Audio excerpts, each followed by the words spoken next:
نحمدہ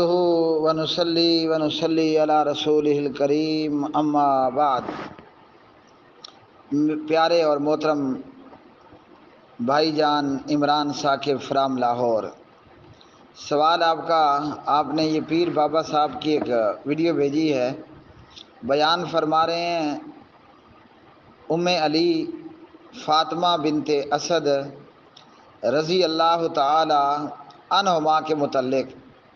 کہ جب ان کی موت ہوئی تو نبی پاک علیہ السلام نے اپنی قمیض فاطمہ بنت اسد حضرت علی کی والدہ ہیں اور حضرت ابو طالب صاحب کی بیوی ہیں، جب ان کی وفات ہوتی ہے تو نبی پاک علیہ السلام اپنی قمیض پہنا دیتے ہیں اور ان کی قبر میں داخل ہوتے ہیں۔ جی، یہ روایت مختلف کتابوں کے اندر ہے، المعجم الاوسط کے اندر ہے اور اسی طرح دیگر کچھ کتابوں میں۔ یاد رکھیے کہ پیر صاحب ہوں یا مرید صاحب ہو، جب بات نبی محترم نبی رحمت جناب حضرت محمد بن عبداللہ صلی اللہ علیہ وسلم پر کی جائے تو علماء کا اور پیروں کا کام یہ ہے کہ نبی پاک علیہ السلام کے ذمے وہ بات کریں، وہ بات لگائیں جو آپ صلی اللہ علیہ وسلم نے فرمائی ہو۔ تو یہ روایت سندن ثابت نہیں ہے، اور کیا خرابی ہے اور کیوں خرابی ہے اور کس نے کہا خرابی ہے وہ آپ کی پیش خدمت کر دیتا ہوں۔ سند اس کی کچھ یوں ہے: حدثنا احمد بن حماد بن زغبۃ قال حدثنا روح بن صلاح قال حدثنا سفیان الثوری عن عاصم الاحول عن انس بن مالک رضی اللہ عنہ قال لما ماتت فاطمۃ بنت اسد بن ہاشم ام علی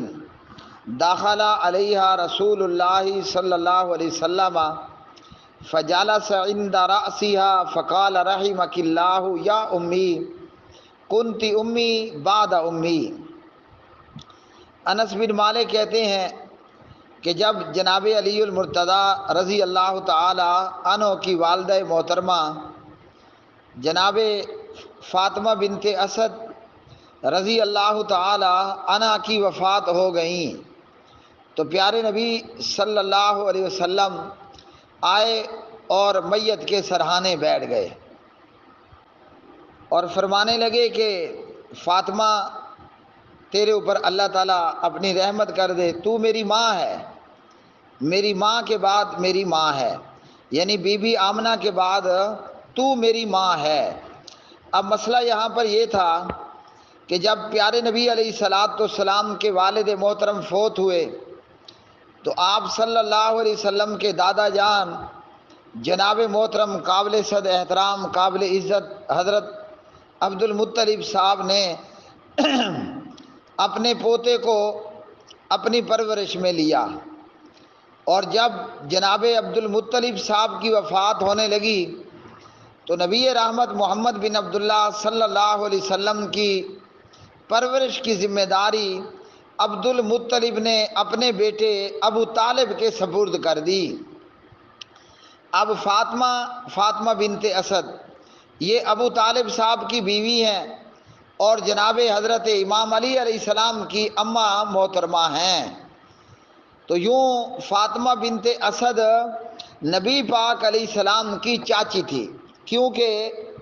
ابو طالب نبی پاک علیہ السلام کے چاچا ہیں، تو چاچا اور چاچی دونوں نے مل کر جناب محمد رسول اللہ صلی اللہ علیہ وسلم کی پرورش کی، اور یوں پرورش کی کہ پرورش کرنے کا حق ہی ادا کر دیا۔ اپنی اولاد سے اپنے بیٹوں سے بڑھ کر ابو طالب اور فاطمہ بنت اسد نے نبی پاک علیہ السلام کو رتبہ اور مقام عطا فرمایا۔ فاطمہ بنت اسد اپنی چاچی سے ہی پیار تھا اور ان کی محبت تھی کہ شاید کہ نبی پاک علیہ السلام نے اپنی بیٹی کا نام بھی فاطمہ رکھا۔ سبحان اللہ۔ ہاں جی، ام حسنین رضی اللہ تعالی عنہما، تو نبی پاک علیہ السلام فاطمہ بنت اسد کی موت کے بعد آئے اور سر کے قریب بیٹھ کر ان کے لیے اللہ تعالیٰ سے رحمت کی دعائیں فرمائیں۔ ہاں جی، آپ صلی اللہ علیہ وسلم جب خواتین نے فاطمہ بنت اسد کو غسل دے دیا تو پیارے نبی علیہ الصلاۃ والسلام تشریف لاتے ہیں، اور تشریف لے آ کر آپ صلی اللہ علیہ وسلم اپنا کرتا، اپنی قمیض آپ صلی اللہ علیہ وسلم آئے اور اپنی قمیض اتار کر فاطمہ بنت اسد کو پہنا دی، فَأَلْبَسَهَا إِيَّاهُ، اور نبی پاک علیہ السلام کی قمیض میں انہیں کفن دیا گیا۔ یہاں رک کر یہ سن لیجئے، کفن کے اندر سلا ہوا کپڑا نہیں ہوا کرتا، 3 سفید چادروں میں کفن دیا جاتا ہے۔ جب قبر کھود لی گئی، قبر تیار ہو گئی، تو نبی پاک علیہ الصلاۃ والسلام فاطمہ بنت اسد کی قبر میں داخل ہوئے اور لیٹ گئے، اور باقی قصہ یہ جو پیر صاحب بیان کر رہے ہیں۔ اب یہ روایت سنداً ضعیف ہے، اور وجہ ضعف کئی چیزیں ہیں۔ مثال کے اندر سند آپ کو پڑھ کر کے سنائی، اس میں امام سفیان الثوری ہیں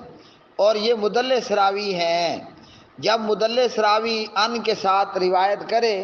تو روایت صحیح نہیں رہتی۔ یہاں سفیان الثوری عاصم احول سے ان کے صیغے کے ساتھ روایت کر رہے ہیں، اور خود اس روایت کے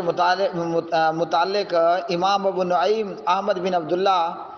رحمہ اللہ فرماتے ہیں، غریب من حدیث عاصم والثوری لم نکتبہ الا من حدیث روح بن صلاح تفرد بہ۔ عاصم اور سفیان ثوری رحمہم اللہ، یہ حدیث غریب ہے، عاصم سے اور سفیان ثوری سے یہ حدیث غریب ہے، ہم نے سوائے روح بن صلاح کے طریق کے اور کسی سے یہ حدیث نہیں لکھی۔ اور اس کے متعلق امام علی بن ابی بکر ہیثمی رحمہ اللہ کہتے ہیں کہ اس حدیث کو امام طبرانی نے المعجم الکبیر میں اور المعجم الاوسط میں روایت کیا، اور اس روایت کے اندر روح بن صلاح ہے، اور اس کو امام ابن حبان اور امام حاکم نے ثقہ قرار دیا۔ اس حدیث میں کمزوری ہے، ضعف ہے، اور اس کے باقی رجال جو ہیں وہ صحیح ہیں۔